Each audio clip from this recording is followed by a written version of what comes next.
Hey guys, what's up? Today I'll be talking about the movie Return of the Chinese Boxer. I apologize. I actually was going to put my goofy shades on for this one because I'm kind of dizzy and tired a bit. But anyway, let's get to the point. Return of the Chinese Boxer, man. I'm still trying to figure it out, man. I don't know if this was actually a true sequel to the first movie. But either way, man, I'm still satisfied, excuse my speech, people. But I'm still happy for this movie. I like it a lot. It's just it's been a long time I saw it, so it's like me revisiting this movie once more, you know.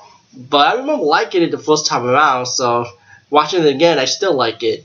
And I forgot about that twist ending, you know. It's awesome when you never seen a movie for a long time, you know, because the ending would get you unexpected. Because like when you see a movie the first time, you see a second time, like, oh, you already know the ending. But like I said, it's been a long time. So now, like, to me, the ending still gave me that what the fuck moment, you know? So I don't want to spoil the ending for you guys. So pretty much, please see this movie, Return of the Chinese Boxer, one more time. This is what the front cover look like. And it is the fully uncut version, by the way. You can also go on YouTube, which they also sub the uncut version, both the German version and the American dub version. So either way, win-win situation. Get it saved for free. Save some money. Yeah. You know, it would be cool if Shout Factory released a lot of these old school martial arts movies like this, like they did with the Scream Factory line. They should do like a Kung Fu Chopsaki line of DVDs. That should be hot. Shout Factory, pick that ideal up, pick it up. Yo, trust me, you got your Kung Fu fans too, people. Oh yes, we do. Okay, let's get to the point. It's pretty much, to me, I feel like this movie's like two sides of it. You got like the Japanese side of the story, and you got the Jimmy Wang Wu side of the story, right?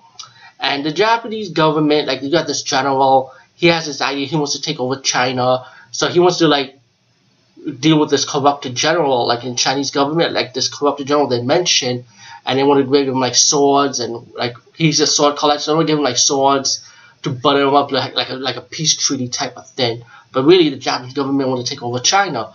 While you got the Chinese men of the country want to stop the Japanese people from seeing this general, and you got another general who have this ideal that he wants his niece to bring two swords and a pearl and her along to see the general. If I'm corrected, I'm trying to remember the story because I saw the subtitle, by the way, and yeah, I like the subtitle versions of movies pretty much. But like I said, I saw it on YouTube. The German dub wasn't bad, though. Yeah, it wasn't bad at all. Okay, well, anyway, I'm extending it a little bit way too much. But anyway, he sent on this mission while there was an assassination attempt by the Japanese against the good general, and then Jimmy Wang Wu comes in and stopped them.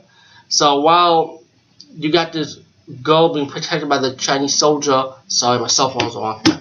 Busy day today, guys. She's sending her to a mission. Meanwhile, you got this Japanese girl who's one of the assassins for the government, following Jimmy Wang Wu character. She's hiring different fighters to stop Jimmy Wang Wu character because, you know, he's a good fighter. He's supposed to stop to their plan. And you got like one of the assassins telling the story after a failed attempt to find Jimmy Wang Wu's character. He failed. He started talking to the Japanese woman about. The Japanese woman went up to him after his failed attempt, talked to the dagger assassin, and the dagger assassin started mentioning about these fighters from Japan, and they're like fight one-on-one, really good fight scenes, by the way. You got another fucker who knows ninjutsu, and he won one of the matches, I guess because of no weapon match, and he got assassinated by these two Thai boxers. And you're gonna have a comedy moment when Jimmy Wang Wu's gonna fight the two Thai boxers, but it was really good. It really works well in this movie, surprisingly. Meanwhile, you got this Japanese girl hired this killer named Black Crane, and I love Black Crane, yo. I'm like, damn, it was a good fight scene between him and Jimmy Wang Wu at the end, which gets towards the end of the movie as the final villain fighter. But it was like, I like Black Crane's style. He's like my style. I'm from the Bronx, people. When you fight in the Bronx, let me tell you something. To me, it's not about winning or losing. It's about surviving. And I like how this killer was talking. He was talking about, like, you know what? I'm not here for fame or glory. I'm just a killer, you know? I'm just a killer. I want to survive, you know? And he used guns as his weapons to survive also. He said, and he's telling the woman, like, the woman kind of, like, bashed him a little bit, like, Japanese woman saying that, like, pretty much, well, you use guns? But he's telling the Japanese woman, I can also use other weapons like his fist. So he's telling the woman, like, pretty much, I can fight hand-to-hand combat also. So it's not just my guns. My guns are like my last resort, you know. And I like this killer, man. Black Crane is awesome, man. And I'm glad I'm talking about it now because I can share it with you guys on YouTube, you know.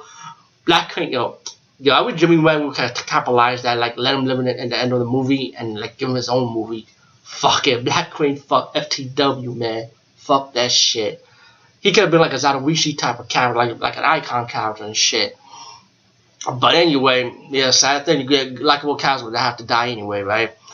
But so anyway, while Jimmy Wang is meanwhile he's protecting, try to protect the Asian niece, the Chinese niece of the general. Meanwhile, fight other fighters, and you got the Japanese female want to perform rituals, hiring different fighters, and also like raising 3 fighters from the dead. So Jimmy Wang's gonna fight zombies. You got the dagger killer. He's coming back, but this time he's gonna prove his dagger by throwing dynamite daggers, you know. And as the movie progresses, you know, I mean, the martial arts scenes is awesome. As Jimmy Wang will fight the monk, you know, and he fights the 3 zombies. Thanks to the dagger killer who's about to kill him too, but he used the dagger weapon, the explosive dagger weapon, against the zombies, you know. And what I like about this movie, and what I like about Jimmy Wang-woo's movie in general, and I want a lot of people to know that, what I like about hero characters is that when they are not overpowered, you know, I always hate overpowered characters. You know, if you're gonna be overpowered and unstoppable, then what's the point of making a movie? You know, it's like you can kill anybody you want. You know, you're a fucking god.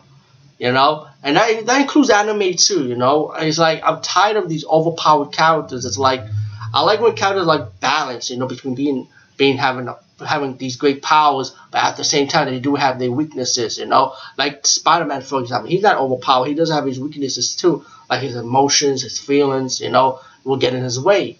You know, but that's not, to give you a little example, people. But you know, that's what I like about Jimmy Wang movies, because he's not overpowered. He's a good fighter, but he had to use his brains and brawn. I mean, not only his brawn, but he had to use his brains too. Like, for example, when he gets to the final fight, finally, when let me fast forward a little bit. When the movie progresses and when the Asian niece of the general get kidnapped by the Japanese with the sword and for the pearls, of course, Jimmy Wang-woo's character comes up and trying to save the girl, but then Black Crane caught up, and he makes a deal, say, you know what, we're going to fight 1-on-1, and let's make a bet. So then you had the final fight with him and Black Crane, and of course, as the movie progressed, he had to use his brains to battle Black Crane by setting traps against Black Crane's gun weapons and stuff.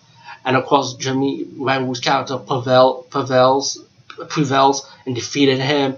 And then when he goes to the cave to save the girl, he realized the girl was missing, and he goes to the general and find out that he goes to the trader of one of the guy who sold the general. Excuse me, the phone guy blocking my way. Stupid phone. He was about to stop the soldier, but the soldier, he said he tried, like, the general stopped him just in time. The good general tell him that, you know what, it's not what you think. And that's where I'm going to start. I don't want to spoil the ending too much, because I thought that the twist ending was really epic, because it was unexpected for martial arts movies like this, you know. But it was really good. Like, the story is good, simple. The twist ending is awesome. The martial arts is epic. I love the martial arts. I love the Black Crane villain. He's awesome in this movie. And Return of the Chinese Boxer, please check it out. And check out a lot of Jimmy Wang movies. Anyway, peace, guys. See you later.